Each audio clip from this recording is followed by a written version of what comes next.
Continues with one of my personal favorite running backs for the Dolphins in 2023, Pittsburgh running back Israel Abanikanda. Who he is, how he fits the scheme, and where the Dolphins would need to draft him at the end of the month. You are Locked On Dolphins, your daily Miami Dolphins podcast, part of the Locked On Podcast Network, your team every day. All right, Dolphins fans, it's time to strap in here on Locked On Dolphins because it's your team every day. I'm your host, Kyle Krabs, lifelong Miami Dolphins fan, decade-long draftnik, co-hosted the Locked On NFL Scouting Podcast with the Draft Dudes podcast dedicated to team building across the NFL. And it is time to talk about Pittsburgh running back Israel Abanikanda today on the show. I want to thank you guys for making Locked On Dolphins your first Miami Dolphins listen of the day. You can find us on YouTube or wherever you listen to all of your favorite podcasts. Today's episode is sponsored by BetterHelp. BetterHelp connects you with a licensed therapist who can take you on a journey of self-discovery from wherever you are. BetterHelp.com/lockedon. Visit today to get 10% off your first month. Pittsburgh running back Israel Abanikanda is the subject of this episode of Locked On Dolphins, and this is a player who's been on my radar specifically for the Dolphins for quite some time. Hard to miss 1,500 rushing yards and breaking Tony Dorsett's single-game rushing yardage record, which is the accolades that Israel Abanikanda dropped earlier this season en route to 20 touchdowns on 239 carries, 6 yards per rush in 11 games this season. So, who is Israel Abanikanda? How would he fit the Dolphin system? What's his draft outlook look like? I'm glad you asked these questions because that's what we're going to answer here today on the show. So let's start with who is Israel Abanikanda. He was born October 5th, 2002. So he will turn 21 years old this October, midway through his rookie season. It's an important contrast across some of the other backs that we have talked about. Chase Brown, who we just did, was born in 2000, is already 23. So the age discrepancy, you talk about miles for running backs and amount of wear and tear. This is an important note for Israel Abanikanda. This is a younger player, a true junior. His father played football at Georgia Tech. His brother Michael played at Buffalo and Temple. Israel himself was New York's Gatorade Player of the Year, was the number 1 prospect in New York according to 247 Sports, was the nation's number 15 running back according to 247 Sports, was a 2-time 100-meter gold medalist in the New York City Mayor's Cup race and the 100-meter bronze medalist in the New York State Public High School Athletic Association Outdoor Track and Field Championship. So, outdoor sprinter, young player. Football's in his bloodlines with his family. Highly coveted recruit coming out of the state of New York. Goes to University of Pittsburgh. And Israel really exploded on the scene this year. He doubled his previous high in touches, or carries, I should say. He had 28 attempts in 6 games across his freshman season in 2020, the COVID season. 2021, 123 carries, averaged 5.3 yards per carry. And in 11 games in 2002, carried the ball 239 times for 1,431 yards, 6 yards per carry, 20 rushing touchdowns. 21 total touchdowns from scrimmage across 251 touches on the year. It's also important to note here before I forget, this is a player who returned punts in each of the last two returned kicks in each of the last 2 seasons as well. Explosive speed, sprinter background, returns kicks. What about his size? Here's where things get interesting in my mind for Israel Abanikanda. He comes in at 5'106" at the NFL Combine. So that is 5 feet, 10 inches, and 6/8 or 3/4 of an inch in height. 216 pounds, 32-inch arms, 8 1/4 inch hands. Okay, so small hands, okay, that's fine. But a 5'10", 216-pound running back. He did not test at the combine because of a hamstring. But bear in mind this size profile, because the comparable athletes, I think, as far as the size profile of Israel Abanikanda as a running back, paint one very specific picture. Here are the comparables as far as the size profile versus other running backs to pass through the NFL Combine since the year 2000, according to mockdraftable.com. Bilal Powell, Abram Smith, Isaiah Spiller, Keyshawn Vaughn, Lorenzo Taliaferro, Chris Rodriguez Jr., Devontae Booker. A lot of big backs, big running backs. Tevin Coleman's on this list. And yet, in spite of the fact that he is a big running back, get a load of these pro day numbers. He had his pro day on March 29th. Ran a 4.45 in the 40-yard dash. Jumped 41 inches in the vertical jump. Jumped 10.8 in the standing broad jump. 4.32 in the short shuttle, and a 7.14 second three-cone drill. And I don't want to get too far into how he fits, but I do want to give the perspective with another player's pro day numbers. Another player who plays running back and was a successful sprinter. Raheem Mostert.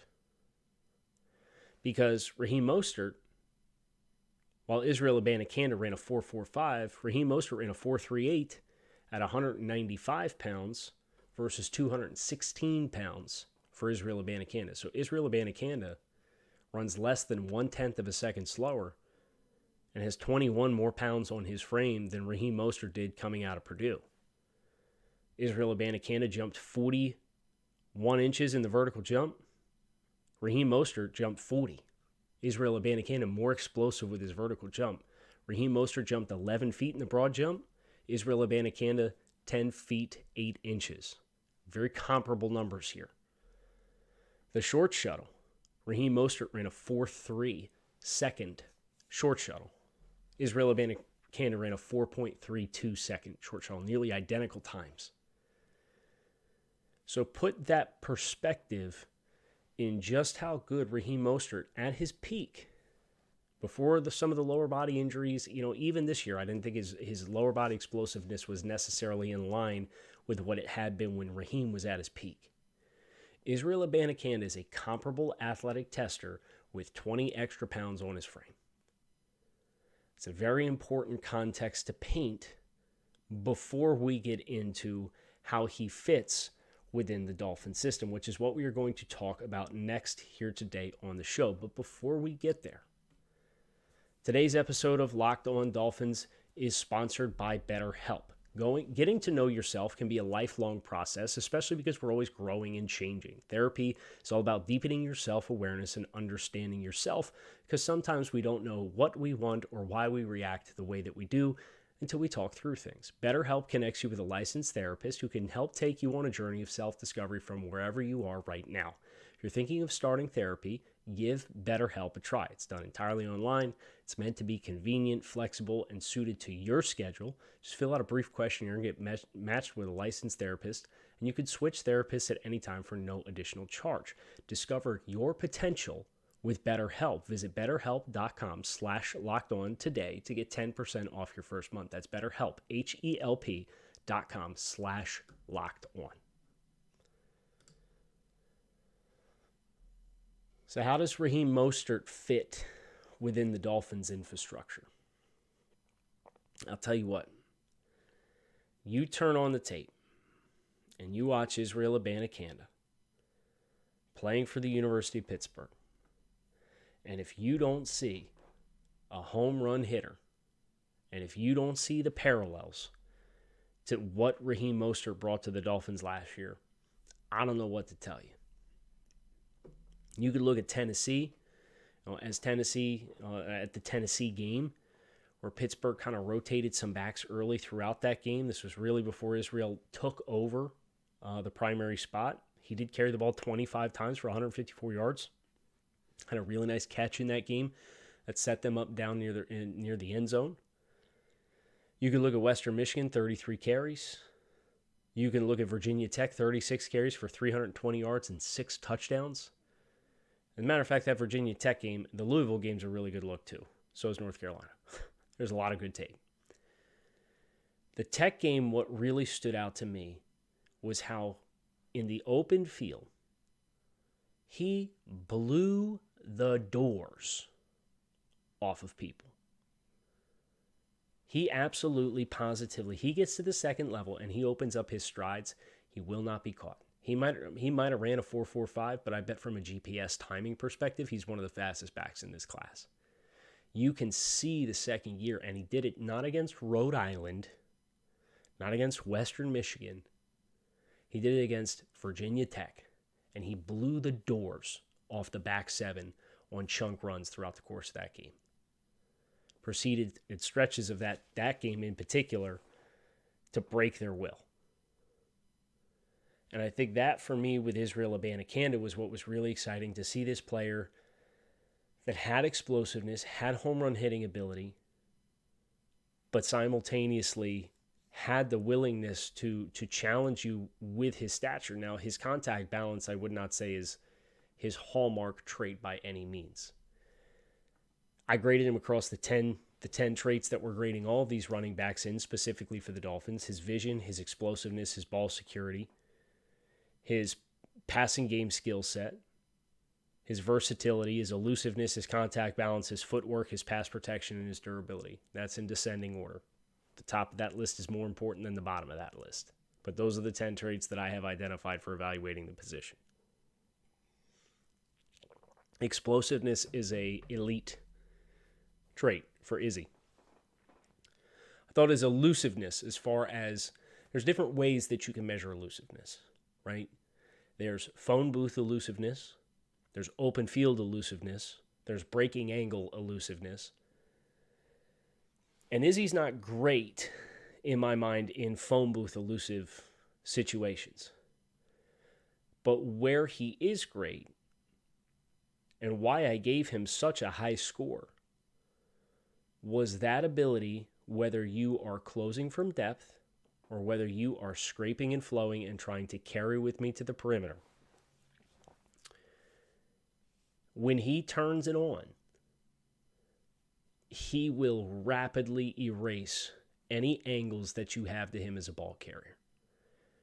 In a way in which, when Raheem Mostert was at his peak in San Francisco, and you could argue Raheem Mostert and his career production this year being his peak, and that's fine, but like physically Raheem at his peak, when he was unstoppable from an explosiveness standpoint, that's what Israel Abanikanda can do.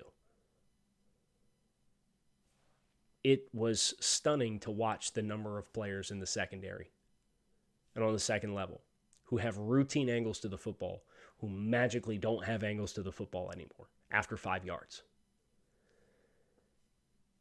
As far as areas of growth for Israel Abanikanda, I do think from a vision standpoint, this is not the most consistent player as far as pressing the line of scrimmage. He gets outside, though, or you hit split flow inside zone and he finds a crease early that he can explode through. That's where he's going to do his most damage.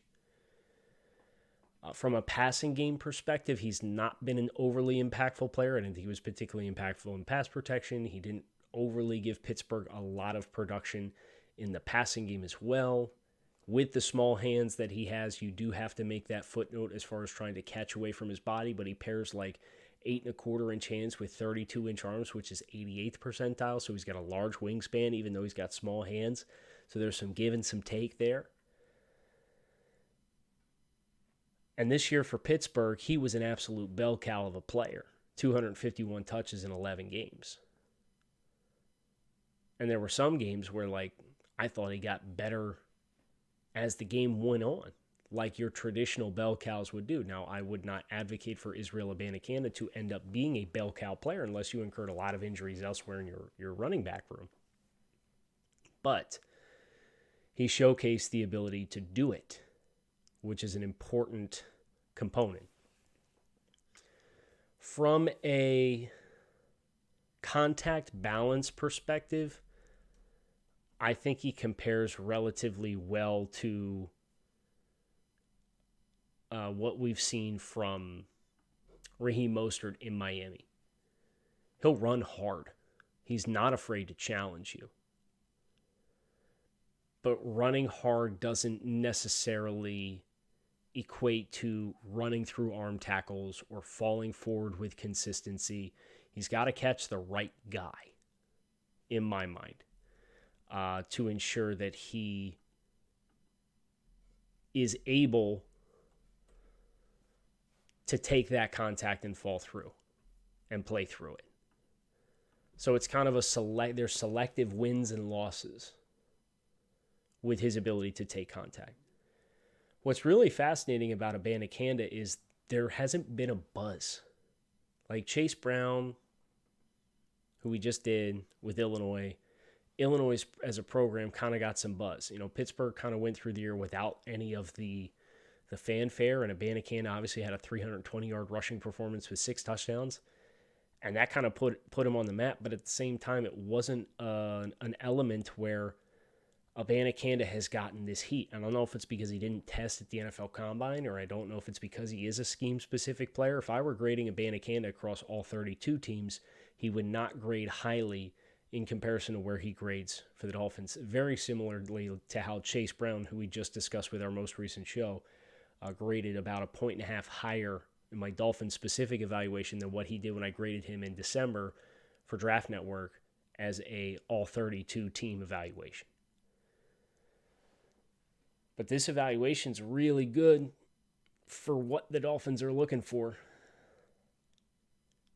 I know I mentioned on the Chase Brown episode too that I evaluated both Raheem Mostert and Jeff Wilson and gave them scores on an NFL scale in this same evaluation window through these 3 traits. And where Israel Abanikanda checks in versus Raheem Mostert, who is the player that he compares to, even though he's a significantly bigger player, I think it's where things kind of get fun. And that's what we're going to close with here today on the show. But before we get there, baseball season is here, in addition to the NBA playoffs kind of being right around the corner. Grand slams, no-hitters, double plays, back in action. There's no better place to get in on the MLB action than FanDuel, America's #1 sportsbook. It's because right now new customers get a no-sweat first bet up to $1,000 in bonus bets back if your first bet doesn't hit. So go to FanDuel.com/lockedon to sign up, place your first bet, and get up to $1,000 back in bonus bets if you don't win. So don't miss your chance for that no-sweat first bet up to $1,000 when you join FanDuel today. Go to FanDuel.com/lockedon to sign up. FanDuel, an official partner of Major League Baseball. Raheem Mostert, for me, graded out as an 83.3 out of 100 points on an NFL scale of these 10 traits. Now, I'm forecasting Israel Abanikanda while also evaluating him against college talent. But Raheem was an 83.3, and Abanikanda came in at an 82.2. So about a point behind Raheem Mostert. And if you're thinking about Raheem, and if you're concerned about Raheem from a durability standpoint, the question is, okay, if Raheem goes down for any extended period of time, and I'm going to knock on wood, but we have to be able to talk about these things and acknowledge, historically, the Dolphins got an outlier season from Raheem Mostert. If there's an injury in that capacity, how about a player who has the explosiveness of Raheem Mostert, but the size of Jeff Wilson? That's a really interesting player to me, and that is, in my mind, what Israel Abanikanda can offer the Dolphins. Now, you have to get a little different kind of approach to running the football. There has to be a little bit better and more consistent contact balance. There has to be a little bit more consistency as far as earning hard yards versus what what Israel Abanikanda has done to this point in time at Pittsburgh. But he's not afraid to challenge you. If he catches the right guys, he can fall forward and play off of contact. And he's 216 pounds. This is a player I would want to swing the bat on. Now, I would also want to swing the bat on Bijan Robinson if the Dolphins had a top 20 pick. I would want the Dolphins to swing the bat on Jahmyr Gibbs if he was there at 51, depending on what offensive linemen are available. But from an evaluation standpoint, like Chase Brown, I think this is a player that's going to be on your doorstep with that pick at 84. Do you want to get cute and try and move down and try and pick up an extra day 3 pick? Like, if you want to go that route, by all means, go that route. I think between the fact that we now have Israel Abanikanda and Chase Brown as options, if they're both on the board, you can play that game. I'm not advocating to play that game because I'm more of the school of thought of if you have a guy you think can positively impact your team, go pick that guy. Don't let somebody else make the decision for you and then take whoever's left. If you love both players, okay. If you simply cannot decide, okay. Let somebody else make the choice, but be careful with how far you move and how greedy you try to get.